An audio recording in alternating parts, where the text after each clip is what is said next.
మనం ఈ రోజు సెప్టెంబర్ 1 ఏదైతే మనం చేస్తున్నామో ఇది నాకు కుక్కలకు సద్ది పండుగ చేస్తారు. మీకు తెలుసు, సద్ది పండుగ రోజు కుక్కలకు ఆ రోజు నైవేద్యం పెడతారు. నెక్స్ట్ డే తెల్లారి దాన్ని తోమితే అది ఉరుకుతుంది. దాన్ని ఆ రోజు పూజ చేసి దానికి నైవేద్యం పెట్టి నెక్స్ట్ డే దాన్ని మర్చిపోతాం. ఈ సత్తి పండుగ లాగా మనం చేయకూడదు, దీన్ని కొనసాగించాలి. దానికి నిదర్శనమే నేను 317 జియో. నేను 317 జియో బాధితున్నే. ఆదిలాబాద్ జిల్లా నుండి 317 జియో ద్వారా ఈ జిల్లాకు వచ్చిన.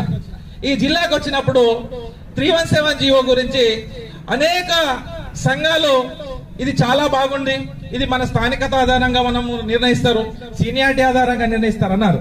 కానీ ఆ 317 జియో ద్వారా నేడు సుదూర ప్రాంతాలకు, నేను మంగి ప్రాంతంలో తిర్యాని మండలం మంగి ప్రాంతానికి వెళ్ళడం జరిగింది. 2.5 సంవత్సరాలు ఆ గోస చూస్తే వర్ణనాతీతం. తర్వాత ట్రాన్స్ఫర్ లో జంగం వెళ్ళాను. కానీ 317 జియో అనేటువంటిది ఎంతటి ఘోరమైన పరిస్థితితో పిల్లలను జల్లలను వాళ్ళ కుటుంబము తల్లిదండ్రులను దూరంగా ఈరోజు ఇక్కడ వేసింది. కానీ ఆ 317 జియోలో నేడు పోరాటం చేయకుండా లాబింగ్ ద్వారానే జరుగుతుంది అనేటువంటి సంఘాలు చాలా ఉన్నాయి. నేను దాన్ని ప్రశ్నిస్తున్నాను. ఉద్యమాల ద్వారానే సమస్యలు పరిష్కారం అవుతాయి.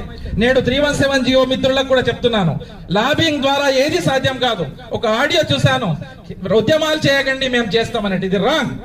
ఉద్యమాల ద్వారానే సమస్యలు పరిష్కారం అవుతాయి, ఉద్యమాల ద్వారానే ఏదైనా సాధించబడుతుంది. కాబట్టి మిత్రులకి, ఎందుకంటే ఈ 317 జియో వచ్చినప్పుడు కూడా చాలా మంది అలాగే మాట్లాడినప్పుడు అయినాయో అప్పుడు ఇది ఆగిపోయింది. మళ్ళీ దాని రాగాన్ని ఎత్తుకోవాల్సిన అవసరం ఉందని తెలియజేస్తూ మళ్ళీ కొనసాగింది. కాబట్టి మనం ఏ సమస్య తీసుకున్నప్పటికీ, ఏ సమస్యలో ఉన్నప్పటికీ మన సమస్య పరిష్కారం కావాలంటే కేవలం ఉద్యమాలే శరణ్యం. ఉద్యమాలు లేకపోతే ఖచ్చితంగా రాజ్యాలు ఆలోచిస్తాయి, ఇంటెలిజెన్స్ వెళ్తుంది, ప్రెషర్ పడుతుంది, ఏ సమస్య పరిష్కారం అవుతుంది. కాబట్టి ఇక్కడ చాలా మంది రాష్ట్ర బాధ్యులు, రాష్ట్ర నాయకత్వం కూడా ఉంది. రిక్వెస్ట్ చెప్తున్నాను, సెప్టెంబర్ 1 కాదు, ఈ సెప్టెంబర్ 1 తర్వాత కూడా మనం ఒక పోరాటాలను కొనసాగించడానికి ఒక పోరాట కార్యక్రమాలను తీసుకోవాలి. ఇది కంటిన్యూస్. నెక్స్ట్ సెప్టెంబర్ 1 వచ్చేంత వరకు ఈ ఏదో ఒక రూపంలో పోరాటం తీసుకుంటే తప్ప మనకి ఈ సమస్య పరిష్కారం కాదు.